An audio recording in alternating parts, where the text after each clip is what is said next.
اعوذ باللہ من الشیطان الرجیم بسم اللہ الرحمن الرحیم وَإِن فَاتَكُمْ شَيْءٌ مِّنْ أَزْوَاجِكُمْ إِلَى الْكُفَّارِ وَإِن فَاتَكُمْ اور اگر جاتی رہے تم سے شیءٌ کوئی چیز من ازواجکم تمہاری بیویوں میں سے الی الکفار کافروں کی طرف، اگر تمہارے ہاتھ سے تمہاری کچھ عورتیں کافروں کی طرف جاتی رہیں فَأَعْقَبْتُمْ تو تم ایسا ہی بدلہ لو، فَآتُوا الَّذِينَ تو دے دو ان لوگوں کو ذَهَبَتْ أَزْوَاجُهُمْ جن کی عورتیں جاتی رہیں مِثْلَ مَا أَنفَقُوا جتنا انہوں نے خرچ کیا تھا، وَاتَّقُوا اللَّهَ الَّذِي اور اس اللہ سے ڈرتے رہو أَنْتُمْ بِهِ مُؤْمِنُونَ جس پر تمہیں ایمان ہے۔ یا ایہا النبی اے نبی اذا جاءک المؤمنات جب آ جائیں آپ کے پاس مومن عورتیں یبایعنک بیعت کرنے کے لیے علی ان شرائط پر اللہ یشرکن باللہ شیئا کہ وہ اللہ کے ساتھ کسی کو بھی شریک نہیں ٹھہرائیں گی، ولا یسرقن چوری نہیں کریں گی، ولا یزنین زنا نہیں کریں گی، ولا یقتلن اولادہن اپنی اولاد کو نہیں قتل کریں گی، ولا یأتین ببہتان اور ایسا بہتان نہیں لگائیں گی یفترینہ جو انہوں نے باندھا ہے بین ایدیہن اپنے ہاتھوں سے وارجلہن اور اپنے پاؤں سے، ولا یعصینک اور آپ کی نافرمانی نہیں کریں گی فی معروف کسی بھلائی کے کام میں۔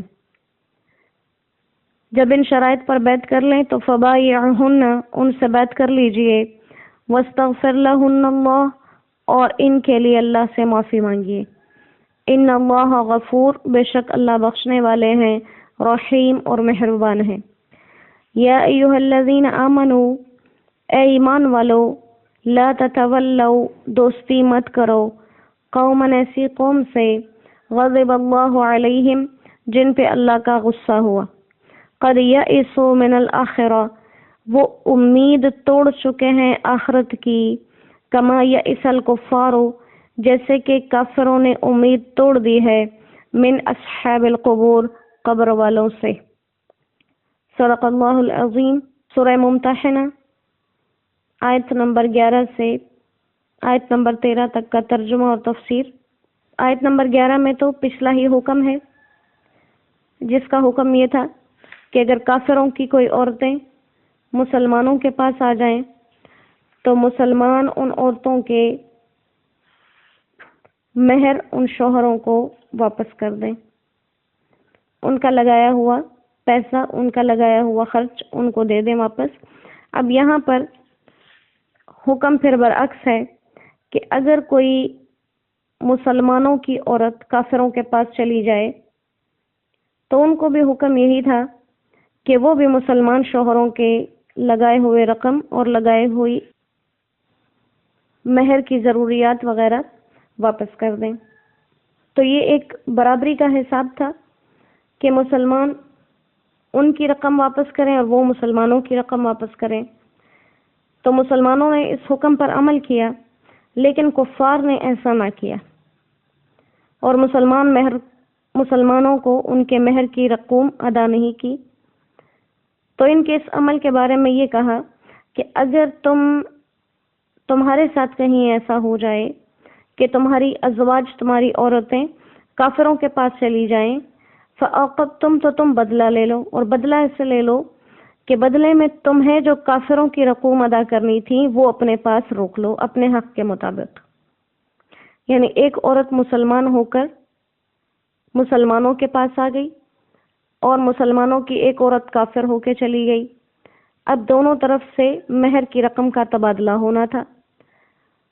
تو کافر اس چیز کا انکار کرتے، تو بدلے میں تم یوں کرو کہ ان کی عورت کا بھی مہر اپنے حق کے مطابق روک لو۔ تو یہاں پر عاقبتم بدلے کے لیے آیا کہ تم بدلے میں ان کی رقم کو روک لو۔ اور دوسرا معنی مال غنیمت کے ہیں کہ اگر کوئی مسلمان کی بیوی